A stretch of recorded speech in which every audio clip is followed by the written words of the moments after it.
Private పాఠశాలల ఫీజుల దాహానికి విద్యార్థులు బలైపోతున్నారు. ఎంతో భవిష్యత్తున్న పసి ప్రాణాలు అర్ధాంతరంగా నేలవాల్తున్నాయి. ఏమాత్రం మానవత్వం లేకుండా రూపాయితో సహా ఫీజులు మొత్తం టైంకి కట్టాల్సిందే అని యాజమాన్యాలు హుకుం జారీ చేస్తుండటంతో ఒత్తిడి తట్టుకోలేక విద్యార్థులు తీవ్ర నిర్ణయాలు తీసుకుంటున్నారు.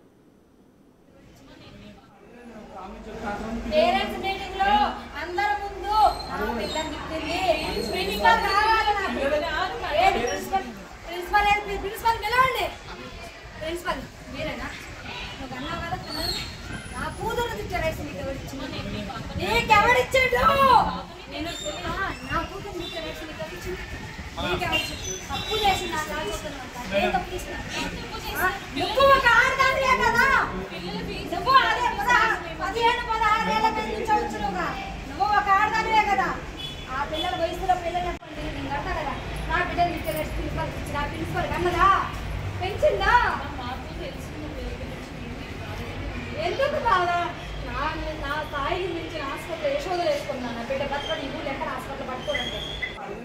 మేడ్చల్ శ్రీ చైతన్య పాఠశాలలో ఫీజు చెల్లించలేదని ప్రిన్సిపల్ రమాదేవి తిట్టడంతో అఖిల అనే 10వ తరగతి విద్యార్థిని ఉరివేసుకుని ఆత్మహత్యాయత్నం చేసింది. ప్రస్తుతం ఆ విద్యార్థిని చావు బతుకుల మధ్య కొట్టుమిట్టాడుతోంది. దీంతో విద్యార్థిని తల్లి కుమార్తె కోసం కన్నీరు మున్నీరుగా విలపిస్తోంది. 2 లక్షలిస్తా తన కూతుర్ని తనకు తెచ్చివ్వాలంటూ పాఠశాల యాజమాన్యంపై ఆగ్రహం వ్యక్తం చేసింది. తన కూతురు వెంటిలేటర్ మీదుందని, పాఠశాల యాజమాన్యాన్ని నమ్మినందుకు తన కుమార్తెను చేతులారా చంపుకుంటున్నానని ఆవేదన వ్యక్తం చేసింది.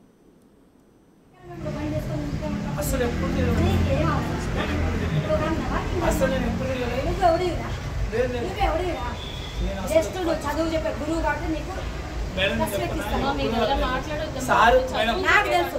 అవును వేయించర్లో నీకు స్కూల్లో ఉన్న మట్టుకే నీకు రెస్పాన్స్ వేయించరు. మా ఆయనకి మీ బాబు మారిపోయిండు, మీ బాబు బట్ట అయిపోయింది, మీ బాబు మేడం ఇంకా రాకపోతే ఇక్కడ ఉంది. నేను గంటకు సార్ ఫోన్ చేస్తే చూసుకున్నా మేడం. నేను మొత్తం నాశనం అయిపోయింది. నా బిడ్డ పోయి నా కొడుకు పోయి నేను ఎందుకు బతికి నీ స్కూల్ ముందే సూసైడ్ చేసుకున్నాను. నా బిడ్డకి భూలోకంలో లేనప్పుడు నేను ఉండను. నీ స్కూల్ ముందే చచ్చిపోతా. నేను చచ్చిపోను అనుకోదు. నీ స్కూల్ ముందే పండుకుంటా చచ్చిపోతా. స్కూల్ ముందు ఎందుకో తెలుసా ఆ పిల్లల్ని ఎట్లా చదువుతున్నావు లిఫ్ట్ వేసుకొని రాగలని సరిపోదే. నువ్వు రెడీ రాగలదు. నీకెవడిచ్చిన తల్లిలా చూసుకోవాలి పిల్లల్ని. 16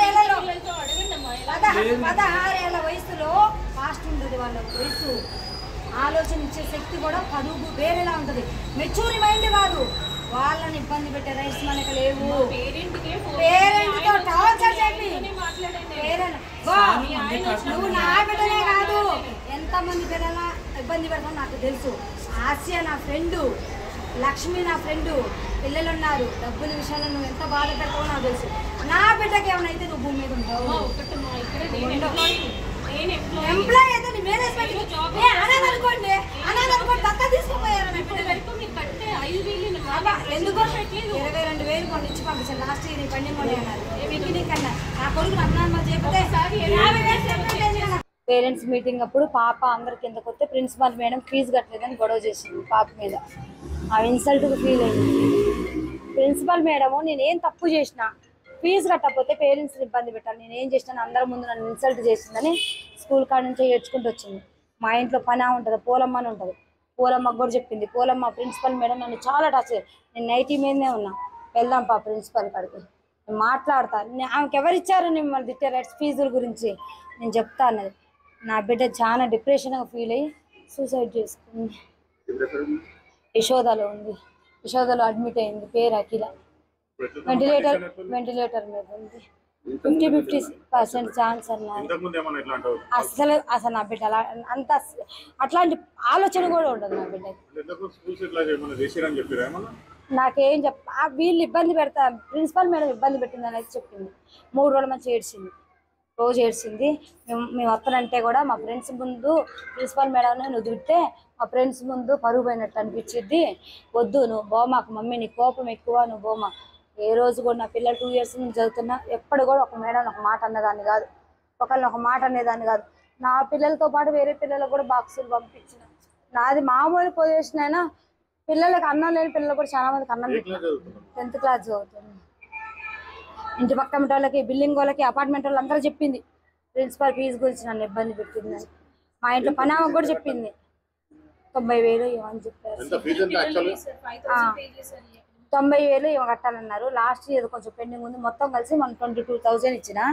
అయితే ఇంగ్లీష్లో తక్కువ మార్కులు వచ్చినాయని లాస్ట్ 1 మంత్ 2 మంత్స్ క్రితం బాబుని టార్చర్ చేశారు.